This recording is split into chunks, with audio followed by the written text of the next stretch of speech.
nëpërmjet magjive mund të kundërmësysh tek magjit që ata bëjnë nga krau tjetër, sepse ka dhe një luftë magjisë që ka ndodhur që në 2 botërore. Dhe është thënë shumë pak, ajo që ju përmendët.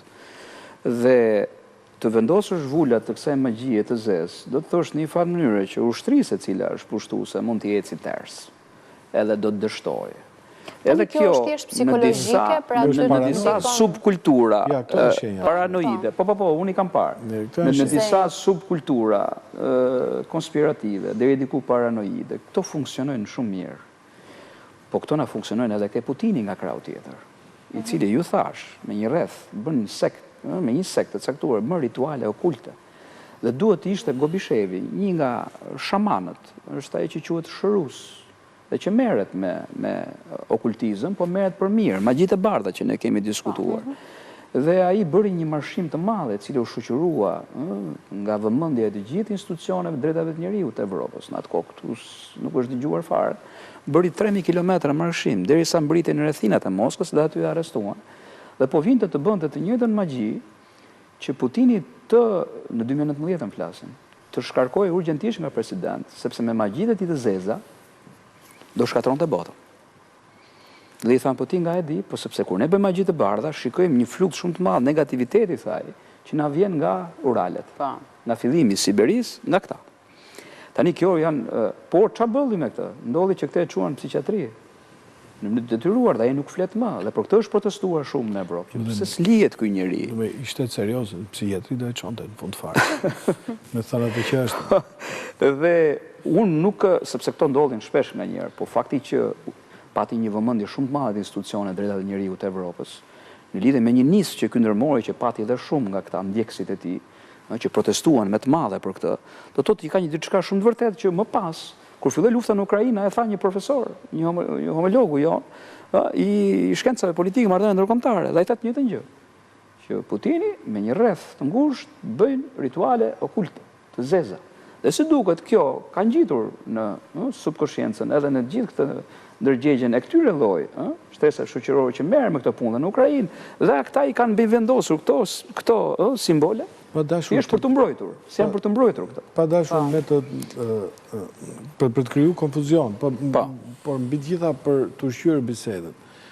Është i njëjti person i cili u shfaq në Pashkën Ortodokse, slave, në Kish, duke ndes qiriun, merr pjesë rregullisht, kujdeset të jetë i rregullt në ceremonitë e mëdha fetare, kombëtare që ata kanë, në nënhyshmin e kryepeshkopit që harrova emrin tani si e ka, dhe ndërkohë që kur ka nisur ky konflikt, që kur ka filluar ky konflikt, ma që kur ishte në gjenezë, ka një aktivitet shumë të shtuar të Papa Franceskut, i cili ka bërë disa gjëra që nuk mund t'i bëjë dot një papë. E para, ka shkuar në ambasadën ruse në Vatikan, ka shkuar vetë. Nuk qëllon kur që një papë të shkojnë se linë një ambasadë. Unë të thresi ambasadorin. Unë të thresi, a i shkoj vetë. Dhe dyta, a i vazhdojnë gjdo djelë, ku është Angelikus, pra lutja e djeles, që jo vetëm të lutet për pushimin e luftës, dje u lutë për pushimin e gjitha luftrave, por është afruar si negociator i drejt për drejt. Kam dëgjuar, pa. Në këtë pikpamje kemi të bëjmë me majën e udhëheqësve shpirtëror fetar të botës që po afrohen. Por, kur e pyetën Papa Franceskun, a do të takosh kryepeshkopin, prapa harrova emrin dhe e kam Kirillin, ai thotë nuk ka ardhur koha për të takuar atë. Franceskut i vjen koha për të takuar Putinin, po jo për të takuar Kirillin. Si shpjegon? Sepse Kirilli, duam apo s'duam, ne është bërë një inspirues dhe ai si Dugilev për luftën. Madje ndihmësit e tij shkojnë edhe bekojnë tanket para se të shkojnë në luftë. Po, janë parë rituale fetare të mirëfillta me temjan për të bekuar të gjitha tanket dhe armatimin para se të shkojnë në luftë. Dhe ai nuk e pranon dot këtë. Papa Francesku e kupton shumë mirë se në çfarë pozicioni është dhe feja. Edhe feja, shikoni, nuk është njësoj si papati. Kirilli është një vartës i Putinit. Dhe në një farë mënyrë shfrytëzohet në kuptimin spiritual për të gjithë... Kirilli ka qenë gjithë jetën aty. kur Putini e ka gjetur Kiril. Dhe tani e ka nënshtruar. Dhe ndarja e madhe që është bërë me Ukrajinën, nëse ukrainasit nuk janë pjesë e Kirilit, po janë pjesë e Bartolomeut. Jo, aty nisi skizma e madhe. Aty nisi. Dhe kjo është një aspekt shumë i rëndësishëm që duke u shkëputur Ukrajina nga kjo, pati dhe një luftë të fshetë deri diku të padukshme, fetare. E kjo është një nga arsyet që Kirili e shtyn Putinin deri diku, që të vijoj për të rimarë në kuadër edhe të slavizmit të madh, për të rimarë dhe njerë brënda ombrellës së kishës së tij popullin Ukrajinas.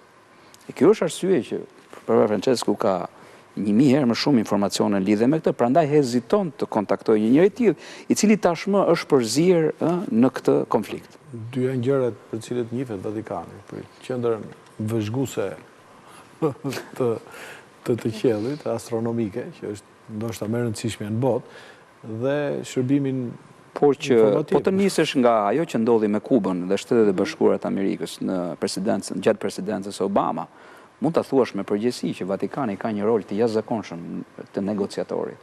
Dhe fakti që pati marrëveshjen atë kohë dhe një lloj hapje midis dy vendeve ishte thjesht dhe vetëm roli i Vatikanit. Po në rastin konkret janë disa ngërçe, janë disa pengesa të tyre, të cilat nuk po e depërtojnë dot këtë frymën e negociatave në atë pikë ku duhet të mbrijnë.